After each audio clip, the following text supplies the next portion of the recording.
La chica gótica que me enamoró a los 15 terminó metida en un caso que heló a todo el municipio. Antes de empezar, tengo que dejar algo clarísimo. Cuando uno tiene 15 años, está bien menso. Pero menso en serio. Uno cree que entiende el mundo, que ya sabe identificar gente rara, malas vibras y peligros. Pero no. A esa edad, cualquier persona que te dé un poquito de atención ya te mueve el piso completito, especialmente si eres como yo era en ese entonces, tímido, antisocial y con la autoestima enterrada hasta el centro de la tierra. Yo era el clásico morro que vivía pegado a la computadora jugando Minecraft con amigos igual de raritos que yo. Nuestro plan perfecto de viernes era encerrarnos en Discord toda la noche mientras construíamos casas horribles cuadradas y discutíamos cuál soundtrack de videojuegos era mejor. Jamás había tenido novia, jamás había dado un beso, y honestamente ni siquiera sabía hablarle bien a las mujeres sin sentir que me iba a desmayar. Y no porque fuera feo o algo así bueno. Tampoco era Henry Cavill, pero sí era extremadamente penoso. De esos que ensayan conversaciones mentalmente antes de decir hola. Hubo varias veces en secundaria donde claramente alguna chava me daba señales y yo nomás me hacía el muerto del nervio. Entonces crecí con esta idea de que probablemente nunca le iba a gustar a nadie interesante, hasta que apareció Rebeca. Yo iba a clases de música por las tardes porque mis papás insistían muchísimo en que desarrollara algún talento social. Según ellos, pasar tanto tiempo encerrado jugando videojuegos me iba a convertir en ermitaño, y honestamente tenían razón, pero en ese tiempo me molestaba que me lo dijeran. La escuela de música era un lugar medio viejo pero bonito. Olía siempre a madera, cables calientes y café barato de máquina. Había salones donde escuchabas baterías sonando al mismo tiempo que alguien practicaba violín desafinado y un maestro gritaba escalas en otro cuarto. Era caótico, pero tenía su encanto. Yo iba únicamente a mis clases de guitarra y me regresaba rapidísimo a mi casa. No hablaba con nadie. Literalmente llegaba, tomaba clase y desaparecía como NPC de videojuego. Pero sí ubicaba a Rebeca desde mucho antes de hablar con ella porque honestamente era imposible no notarla. Era exactamente el tipo de chica que un adolescente tímido considera peligrosamente atractiva. Cabello negro pintado medio mal, botas enormes, chamarra de piel incluso cuando hacía calor, maquillaje oscuro y una cara de no me importa nada que hacía que todos la voltearan a ver. Mientras otras chavas iban arregladas bonitas, ella parecía salida de una banda underground rarísima. Y claro, para mi yo de 15 años eso era lo más interesante del universo. Pero también intimidaba muchísimo. Nunca la veía hablando demasiado con otros alumnos. A veces llegaba sola. Se sentaba escuchando música y tenía esta costumbre medio rara de quedarse viendo fijo a la gente como analizándola. Mis amigos de música decían que era la morra loca de batería, pero lo decían jugando porque también tenía fama de ser muy inteligente y tocar bastante bien. Yo jamás imaginé que me hablaría. Hasta aquel día. Ese día llegué temprano a clases y como estaba aburridísimo saqué mi guitarra para practicar una intro de una canción de Pink Floyd que llevaba días intentando aprender. Y honestamente me estaba saliendo horrible, pero yo estaba concentradísimo tratando de no equivocarme, cuando de repente escuché una voz detrás de mí diciendo, ¿te gusta Pink Floyd? Casi me infarto. Volteé, y ahí estaba Rebeca viéndome fijamente, y cuando digo fijamente, me refiero a que esa mujer tenía una manera rarísima de sostener la mirada, como si te estuviera examinando más que hablando contigo. Yo me puse tan nervioso que ni siquiera respondí bien. Nomás asentí como idiota, y ella siguió preguntando cosas, que qué discos me gustaban, que si escuchaba rock progresivo, que si conocía tal banda, que si tocaba otras canciones. Y yo parecía entrevistado de noticiero respondiendo con monosílabos porque honestamente sentía que mi cerebro había dejado de funcionar. Pero lo raro fue que ella no parecía molestarse por lo tímido que yo era. Al contrario, parecía divertirse. Después de un rato me dijo, ven, hay un salón vacío donde se escucha menos feo el ruido de afuera, y yo fui detrás de ella como personaje secundario de película de terror tomando la peor decisión de su vida. Nos metimos a un salón de práctica pequeñito y seguimos hablando muchísimo rato. Bueno, hablando es generoso. Ella hablaba muchísimo y yo trataba de no parecer un completo imbécil social. Pero la conversación fluía raro, como si ella tuviera demasiada confianza desde el principio. Eso debió alertarme, pero no lo hizo, porque yo estaba fascinado de que una chava así me estuviera poniendo atención. Después de clase seguimos platicando afuera de la escuela y antes de irse me pidió mi Facebook. Y miren, Para un morro tímido de 15 años que jamás ligaba, eso ya era prácticamente una propuesta de matrimonio. Esa misma noche empezamos a hablar, y ahí fue donde comenzó todo. Al principio las conversaciones eran normales, más o menos. Hablábamos de música, películas, videojuegos y bandas raras que honestamente yo fingía conocer para impresionarla, pero poco a poco empezó a sacar temas extraños, muy extraños. Tenía un humor súper pesado.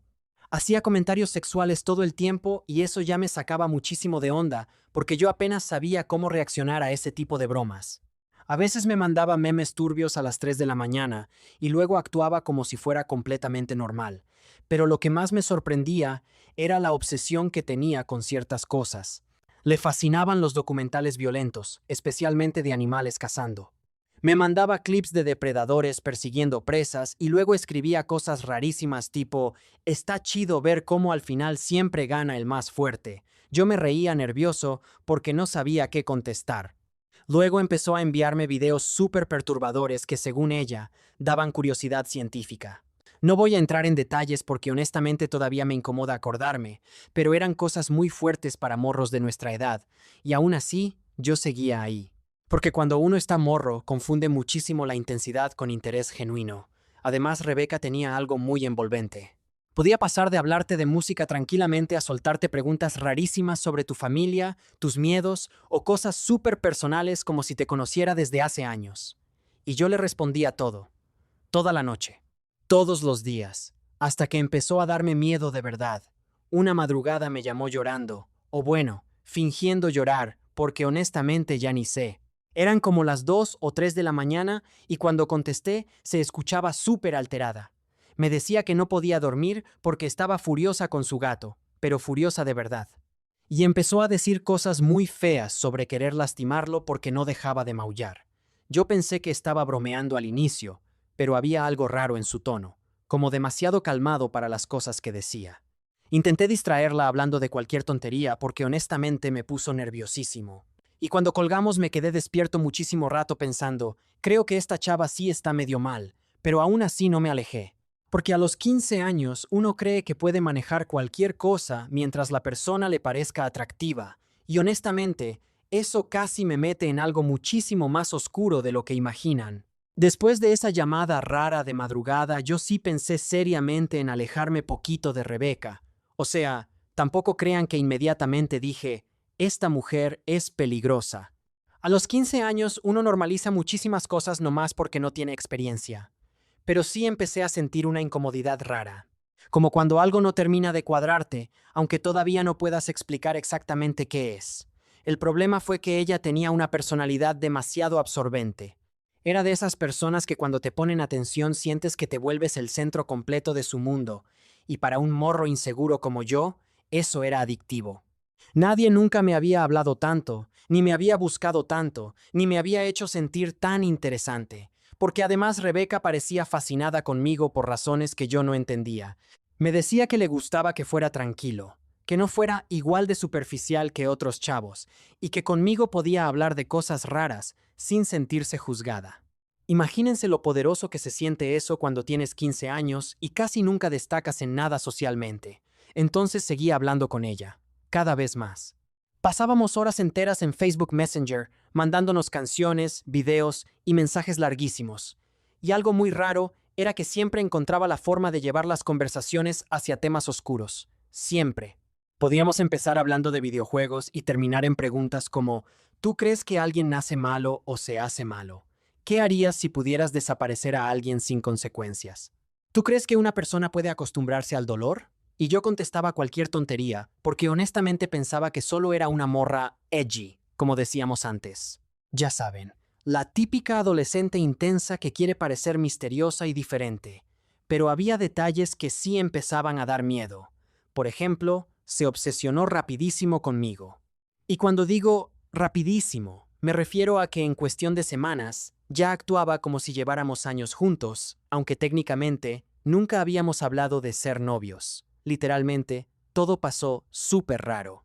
Un día salimos después de clases de música, nos sentamos en un parque y mientras hablábamos me besó de la nada. Así, sin aviso. Y yo obviamente casi me desmayo porque era mi primer beso. Desde ese día simplemente empezamos a tratarnos como pareja. Nunca hubo una pregunta formal ni nada, nomás ocurrió, y al principio yo estaba encantado. Sentía que finalmente me había pasado algo interesante en la vida. Hasta presumía discretamente con mis amigos gamers, aunque ellos no me creían mucho, porque Rebeca tenía fama de intimidar a medio mundo. Toño incluso me dijo, «Güey, ¿cómo acabaste con ella? Da miedo nomás verla». Y honestamente tenía razón, porque conforme avanzó la relación, empezó a mostrar lados cada vez más extraños. Primero fueron cositas pequeñas que yo confundía con celos normales. Rebeca odiaba que pusiera mi celular en silencio. Literalmente se molestaba si no respondía rápido. Si tardaba mucho empezaba a mandarme mensajes seguidos tipo, ¿con quién estás? ¿Por qué no contestas? Estás ignorándome. Y si le decía que estaba jugando o haciendo tarea, contestaba cosas como, no entiendo por qué no puedes responderme aunque sea un segundo. Yo lo veía hasta lindo al inicio porque nunca nadie había estado tan pendiente de mí. ¡Qué pendejo estaba! Luego empezó a pedirme cosas más invasivas. Quería revisar mis mensajes, mis solicitudes de amistad. Preguntaba quién era cualquier mujer que reaccionara a mis publicaciones aunque literalmente fueran compañeras de secundaria que ni me hablaban. Y como yo era súper penoso y jamás había tenido pareja, terminé pensando que tal vez eso era normal. Spoiler, no lo era. Una vez incluso se molestó porque acepté la solicitud de una prima lejana que ella no conocía. Me hizo un drama completísimo diciendo que seguramente yo quería llamar la atención de otras mujeres. Mi prima. Y aún así yo seguía justificándola porque también tenía momentos donde parecía súper cariñosa y vulnerable. Esa era otra cosa rarísima de Rebeca. Podía pasar de intensa y controladora a triste y sensible en segundos. A veces me hablaba llorando diciendo que sentía que nadie la entendía, que toda su vida se había sentido diferente, que la gente le tenía miedo injustamente. Y claro, yo quería salvarla emocionalmente como buen adolescente menso con complejo de protagonista. Pero entre más confianza agarraba conmigo, más inquietantes se volvían sus comentarios. Empezó a hacer preguntas muy pesadas completamente de la nada. Estábamos comiendo papas afuera de la escuela de música y soltaba cosas como, ¿tú crees que alguien realmente sentiría culpa después de lastimar a otra persona? Oh, si estuvieras desesperado, ¿harías cualquier cosa para conseguir lo que quieres? Y luego se me quedaba viendo fijamente esperando respuestas. Eso me ponía nerviosísimo porque nunca sabía si estaba jugando o hablando en serio. Además tenía una fascinación enfermiza con temas violentos. Siempre hablaba de documentales, casos criminales, accidentes o cosas súper perturbadoras con una tranquilidad que honestamente no era normal para nuestra edad. Y había algo peor. Parecía disfrutar ciertos detalles. Recuerdo clarísimo una tarde donde vimos un documental de animales salvajes, porque según ella, la naturaleza es más honesta que la gente. Había escenas fuertes de depredadores cazando, y mientras yo estaba incómodo, ella parecía fascinadísima, viendo cómo los animales atrapaban a sus presas. Hasta sonrió. Y dijo algo que todavía me acuerdo perfecto. Me gusta ver cómo algo más débil entiende que ya perdió. En ese momento me reí nervioso porque no sabía qué hacer, pero honestamente sentí un escalofrío horrible. Aún así, seguíamos viéndonos muchísimo. Casi todos los viernes iba a su casa después de clases porque sus papás trabajaban todo el día. Y miren, ahí también había cosas raras desde el principio. La casa tenía una vibra extraña, no fea exactamente, pero sí incómoda. Siempre estaba medio oscura, aunque fueran las 3 de la tarde. Las cortinas casi nunca se abrían y había demasiadas cosas acumuladas en todas partes. Libros viejos, figuras raras, dibujos medio perturbadores hechos por ella y un montón de frascos con cosas que según eran proyectos artísticos. Además tenía una obsesión rarísima con coleccionar cosas extrañas. Huesos de animales, insectos secos, fotografías antiguas compradas en mercados, ese tipo de cosas. Según ella, le interesaba la belleza de lo muerto. Y sí, dicho en voz alta suena peor. Pero en ese entonces yo estaba demasiado impresionado de tener novia como para salir corriendo. Además, honestamente también me atraía esa sensación de estar cerca de alguien diferente. A los 15 años, uno romantiza muchísimo la gente intensa y problemática porque cree que eso los hace profundos o interesantes, hasta que la realidad te da una cachetada. Una vez me enseñó un cuaderno donde hacía dibujos súper detallados de cuerpos humanos, heridas y caras deformadas. Dibujaba increíble, eso sí, pero el contenido estaba bien perturbador. Y mientras me enseñaba las hojas parecía emocionadísima explicando detalles. Me acuerdo muchísimo porque señaló uno de los dibujos y dijo, «La gente por dentro es más interesante que por fuera». Yo me quedé calladísimo, pero todavía no entendía realmente el tamaño del problema. También empezó a hablarme muchísimo de sus amigos artistas. Decía que a veces iban a lugares abandonados o cerros alejados a buscar huesos reales humanos para proyectos de arte y fotografía. Y yo pensé, seguro está exagerando, porque honestamente, ¿qué otra cosa iba a pensar un morro de 15 años? Pero luego soltaba comentarios demasiado específicos sobre cómo distinguir huesos reales, cuánto tardaba un cuerpo en descomponerse y otras cosas que definitivamente no eran conocimiento normal de preparatoria. Y aún así seguía ahí, porque una parte de mí ya estaba emocionalmente enganchadísima. Además, también había momentos donde parecía completamente normal. Veíamos películas, jugábamos PlayStation, pedíamos comida y nos reíamos muchísimo.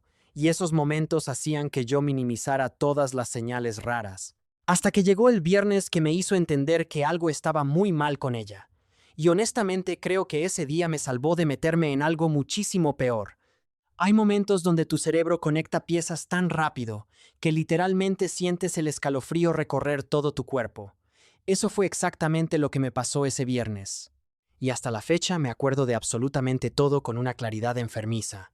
El clima, el olor de su casa, la ropa que traía puesta, el ruido de la televisión de fondo, todo. Porque honestamente siento que ese día mi instinto me salvó de algo muy feo.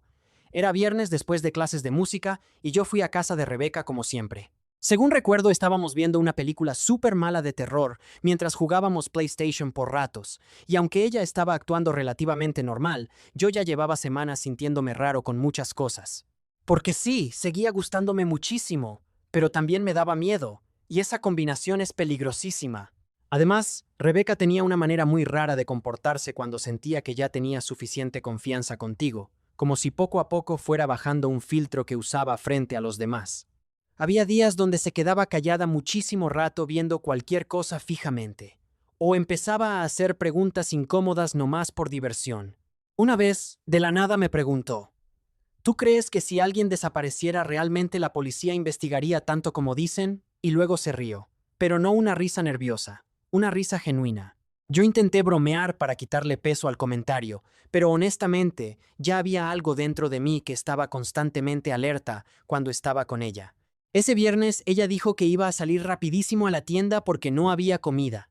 Según recuerdo, quería comprar papas, refresco y unas pizzas congeladas porque pensábamos pasar toda la tarde ahí. Antes de salir me dijo, «Oye, mientras busca pilas para el control del Play, están en el cajón de mi closet». Y ahí empezó todo. Yo fui súper tranquilo al cuarto porque honestamente no esperaba nada raro. Además, ya había estado muchísimas veces ahí. El cuarto de Rebeca siempre estaba medio desordenado, con ropa negra aventada por todas partes, pósters de bandas y dibujos pegados en las paredes. También olía muchísimo a incienso y pintura porque siempre estaba haciendo cosas artísticas raras. Abrí el closet, luego el cajón, y al principio sí vi las pilas. Pero también vi una cajita metálica pequeña al fondo, y aquí quiero aclarar algo. Yo jamás fui de andar revisando cosas ajenas. Nunca. Pero esa caja llamó muchísimo mi atención porque estaba escondida debajo de ropa y tenía manchas medio raras. Entonces la saqué. Y cuando la abrí, sentí cómo el estómago literalmente se me cayó. Adentro había varias navajas de afeitar, pero no limpias. Tenían residuos oscuros y secos que definitivamente no parecían tinta ni pintura. Además, había mechones de cabello atorados en las esquinas de la caja y en el fondo había algo como algodón manchado. En ese instante me congelé. No sé ni cuánto tiempo me quedé viendo la caja porque honestamente mi cabeza empezó a conectar demasiadas cosas al mismo tiempo. Todos sus comentarios raros, su obsesión con el dolor, los documentales violentos, la llamada del gato, las preguntas perturbadoras, todo. Y luego pasó algo que nunca se me va a olvidar. Vi unas marcas pequeñas en el interior del cajón, como rayones. Como si alguien hubiera raspado algo ahí muchas veces. Sé que quizás suena exagerado contado así, pero les juro que en ese momento sentí un miedo súper primitivo. De esos que no vienen de pensar racionalmente, sino de una sensación física horrible diciéndote, aléjate. Y mientras seguía viendo el cajón noté más cosas extrañas. Había cabellos pegados en las orillas, no uno o dos, bastantes, como arrancados. Y también encontré una bolsita con dientes pequeños. Hasta la fecha no sé si eran de animal o qué demonios eran, pero en ese instante mi cerebro dijo automáticamente, esta mujer está mal de la cabeza. Y entonces me acordé de algo que ella decía muchísimo cuando veía documentales de animales cazando. Siempre hablaba de cómo los depredadores no sienten culpa, de cómo simplemente hacen lo que quieren porque pueden hacerlo. Y ahí me dio muchísimo miedo pensar, ¿y si de verdad disfruta lastimar cosas? Escuché la puerta de la casa abrirse y casi me muero del susto. Guardé todo rapidísimo y cerré el cajón tratando de actuar normal, pero honestamente creo que desde ese momento ella notó algo raro en mí, porque cuando entró al cuarto se me quedó viendo muchísimo tiempo, demasiado, como analizándome. Y luego preguntó, ¿encontraste las pilas? Yo le dije que sí, pero mi voz sonó rarísima. Después de eso toda la tarde se sintió incómoda.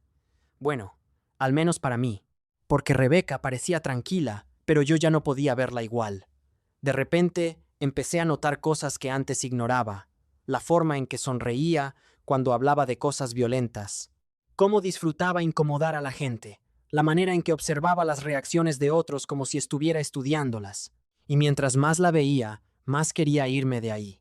Lo peor es que creo que ella empezó a sentir mi incomodidad casi inmediatamente, porque comenzó a actuar todavía más rara.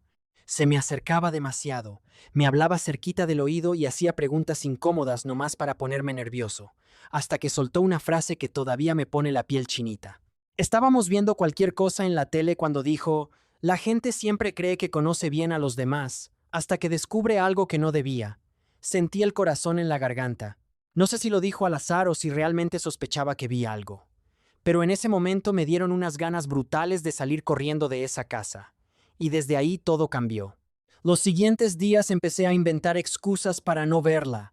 Primero le dije que tenía demasiada tarea, luego que mis papás estaban más estrictos conmigo, luego que me sentía mal físicamente. Pero Rebeca no reaccionó bien, para nada bien. Comenzó a bombardearme de mensajes preguntando por qué estaba distante. Y mientras más intentaba alejarme poquito, más intensa se volvía ella. Me marcaba muchísimas veces seguidas. Se enojaba si no respondía rápido. Incluso una vez apareció afuera de mi escuela sin avisarme porque quería verme aunque fuera 5 minutos. Eso me asustó horrible, porque ya no se sentía como una novia intensa, se sentía como alguien obsesionado. Y aquí es donde honestamente me di cuenta de algo muy feo. Yo no sabía cómo terminar esa relación sin provocar una reacción rara. Así de nervioso estaba. Entonces empecé a pensar cuál sería la manera menos peligrosa de alejarme. Y sí, suena exagerado para una relación adolescente, pero genuinamente yo ya le tenía miedo. Al final inventé una historia completa. Le dije que mis papás habían descubierto que salíamos y que estaban furiosos porque mis calificaciones iban pésimo. Le dije que me habían prohibido verla porque según ellos iba a reprobar el año.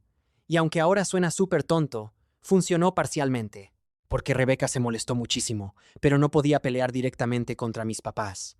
Aún así empezó a actuar súper extraña. Me mandaba mensajes larguísimos diciendo que nadie me entendería como ella, que yo estaba dejando que otros controlaran mi vida, que la gente normal era hipócrita y aburrida. Y luego venían mensajes todavía más inquietantes tipo, algún día te vas a arrepentir de alejarte de mí. No todos tienen la suerte de que alguien los quiera tanto. La gente falsa siempre termina mostrando quién es. Había días donde honestamente me daba miedo abrir Facebook, y poco a poco dejamos de hablar. Primero diario, luego cada semana, luego prácticamente nada, hasta que desapareció completamente de mi vida. Y aunque sentí alivio, también me quedé muchísimo tiempo pensando si había exagerado todo en mi cabeza, porque una parte de mí seguía preguntándose si tal vez solamente era una adolescente rara e intensa y ya. Pero aproximadamente un año después, descubrí algo que me hizo entender que no había exagerado absolutamente nada. Después de que dejé de hablar con Rebeca, pasé meses completitos intentando convencerme de que todo había sido una exageración mental mía. Y creo que eso pasa muchísimo cuando uno sale de una situación rara. Como que el cerebro intenta suavizar las cosas con el tiempo para que no se sientan tan intensas. Entonces yo mismo empecé a minimizar un montón de señales. Pensaba cosas tipo, bueno, quizás solo era una adolescente edgy. O igual sí tenía problemas emocionales, pero nunca habría hecho algo realmente grave. Tal vez yo me espanté demasiado por encontrar esas cosas en el cajón. Además pasó algo curioso. Mientras más tiempo pasaba lejos de ella, más surrealista se sentía toda la relación, como si hubiera sido una etapa extraña medio borrosa de mi vida y ya. Yo seguí con la escuela, seguí jugando videojuegos con Toño, seguí yendo a clases de música un tiempo, aunque eventualmente las dejé porque entré a prepa y cambiaron muchas cosas. Y honestamente pensé que nunca volvería a saber nada de Rebeca, hasta que apareció Zahid. Zahid era un chavo de la escuela de música que llevaba batería. No éramos súper amigos, pero sí nos ubicábamos bastante porque él hablaba con todo el mundo. Era de esos tipos chismosos que siempre sabían qué estaba pasando con cada persona. Un día me lo encontré afuera de una tienda cerca del centro. Empezamos a platicar normal de música, de la escuela y de gente que ya no veíamos. Y en algún momento salió el nombre de Rebeca. Yo nomás dije algo casual como, hace muchísimo que no sé nada de ella. Y Zahid inmediatamente puso una cara rarísima, de esas caras que hacen que se te hunda el estómago antes de siquiera escuchar la noticia. Entonces preguntó, tú sí anduviste con ella, ¿no? Nomás asentí. Y me dijo algo que hasta la fecha recuerdo perfectamente. Güey, te saliste a tiempo. Así, directo. Sentí un escalofrío horrible inmediatamente. Le pregunté qué había pasado y Zahid empezó a contarme algo que honestamente parecía inventado. Al principio pensé que era puro chisme exagerado de pueblo, pero conforme avanzaba la conversación entendí que no. Resulta que las mamás de Zahid y Rebeca se conocían porque vivían relativamente cerca y además coincidían en cosas de la escuela. Entonces la mamá de Zahid había escuchado todo el problema directamente de la mamá de Rebeca. Y aquí es donde todo se puso bien feo. Según Zahid, Rebeca se había metido en problemas gravísimos en su preparatoria porque intentó hacerle daño a una compañera dentro del baño de la escuela, con un arma blanca. Cuando escuché eso sentí que el cuerpo se me heló completito, porque automáticamente pensé en todas las veces que ella hablaba obsesivamente de una compañera que le caía mal, Lidia. Nunca voy a olvidar cómo hablaba de esa pobre chava, pero lo peor era que las razones eran completamente absurdas. Decía cosas como, me desespera su voz, se cree muy tierna. Tiene cara de niña perfecta, me molesta cómo habla, todo mundo la trata bonito solo porque es delicadita. Y en ese momento yo pensaba que simplemente eran celos normales o comentarios de adolescente tóxica.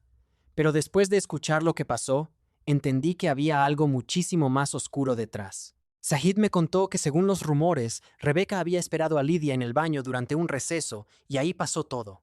Nunca me explicó detalles exactos porque ni él los sabía completos, pero sí me dijo que la escuela intentó manejar el asunto discretamente para evitar escándalo más grande, aunque claramente no funcionó, porque la noticia terminó corriéndose por medio municipio. Y honestamente, cuando Zahid me estaba contando todo eso, yo sentía que estaba escuchando la historia de otra persona, porque aunque sí había visto señales raras, una parte de mí jamás imaginó que realmente pudiera cruzar una línea así, pero lo peor vino después, porque Zahid bajó muchísimo la voz y dijo, también encontraron videos horribles en su celular. Yo sentí el corazón en la garganta. Y entonces confirmó algo que yo llevaba sospechando desde aquella llamada de madrugada años atrás. Rebeca sí había lastimado a sus gatos, por lo menos a uno, y aparentemente había grabaciones. Cuando escuché eso, literalmente me dieron ganas de vomitar, porque de golpe absolutamente todas las piezas encajaron. Los comentarios sobre el dolor, la fascinación con depredadores, las preguntas raras, los objetos en el cajón, los mechones de cabello, todo. Y honestamente me pegó durísimo emocionalmente porque empecé a pensar en algo que me dio muchísimo miedo. ¿Qué habría pasado si yo no me alejaba? Porque mientras Zahid hablaba, yo recordaba perfectamente cómo Rebeca se estaba volviendo cada vez más obsesiva conmigo antes de terminar la relación. Y por primera vez entendí que mi miedo de aquel entonces no había sido exagerado. Mi instinto estaba tratando de protegerme. Lo más raro es que después de escuchar toda la historia, me quedé varios días súper alterado. Hasta dormía mal, porque empecé a recordar demasiadas cosas que en ese momento no entendía. Por ejemplo, una vez Rebeca me preguntó completamente en serio, ¿tú crees que una persona puede cambiar completamente si encuentra a alguien correcto? Y ahora viendo todo hacia atrás, creo que genuinamente buscaba a alguien que validara su oscuridad en lugar de frenarla. Otra cosa que me dejó pensando muchísimo fue recordar cómo disfrutaba incomodar a la gente. Porque una cosa es tener humor negro adolescente y otra muy distinta ver satisfacción real en hacer sentir mal o nerviosos a otros. Y eso ella lo hacía constantemente. Además, también entendí algo importante años después. Mucha gente romantiza demasiado las personalidades intensas y problemáticas, sobre todo cuando eres adolescente. ¿Crees que alguien misterioso, agresivo o emocionalmente inestable es profundo o interesante, cuando en realidad a veces solo estás viendo señales gigantes de problemas serios? Yo confundí muchísimas alertas con atractivo, y honestamente tuve muchísima suerte, porque viendo todo hacia atrás, hubo demasiados momentos donde pude terminar metido en situaciones horribles, nomás por no saber poner límites o por querer sentirme querido por alguien.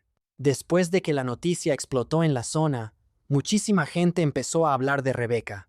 Obviamente salieron rumores exagerados también, como pasa siempre, pero lo que sí era real era que estaba bajo tratamiento psicológico fuerte y que hubo problemas legales involucrados. Nunca supe exactamente en qué terminó todo. Y sinceramente tampoco quise investigar demasiado, porque honestamente me daba miedo encontrar más cosas. De hecho, una vez cometí el error de buscar la noticia en internet y sí aparecieron publicaciones locales hablando del caso, aunque sin demasiados detalles porque ambos eran menores. Pero en cuanto vi su nombre me entró una sensación horrible en el cuerpo y cerré todo inmediatamente. No quería seguir leyendo, no quería volver a meterme mentalmente en eso. A veces incluso llegué a preguntarme si ella alguna vez realmente me quiso, o si simplemente yo era otra obsesión temporal para ella, porque viendo hacia atrás, siento que nunca hubo una conexión normal. Más bien parecía que le gustaba tener control emocional sobre mí. Y sí, suena fuerte decirlo, pero es lo que honestamente creo ahora. Con los años también me he preguntado muchísimo cómo nadie alrededor suyo notó más claramente lo mal que estaba, porque las señales eran enormes, gigantescas. Pero supongo que cuando alguien es adolescente, mucha gente minimiza conductas peligrosas pensando que ya se le va a pasar. Y claramente no siempre pasa. Lo más loco de todo es que todavía hoy, muchos años después, a veces recuerdo cosas súper específicas y me dan escalofríos, como su forma de quedarse viendo fijo a las personas, o cómo sonreía viendo escenas violentas, o la tranquilidad con la que hablaba de hacer daño. Y cada vez que pienso en eso, termino igual, soltando un suspiro enorme de alivio por haber salido de ahí antes de que las cosas se pusieran todavía peor. Porque honestamente, siento que si hubiera seguido con ella más tiempo, tarde o temprano habría terminado arrastrado a algún problema gigantesco. Y hasta la fecha sigo pensando en algo. ¿Cuántas veces ignoramos señales clarísimas solo porque alguien nos gusta muchísimo físicamente o porque nos hace sentir especiales? Si llegaste hasta aquí, suscríbete, dale like y comparte. Nos ayudarías muchísimo. Nos vemos en el siguiente. Chismecito Anónimo.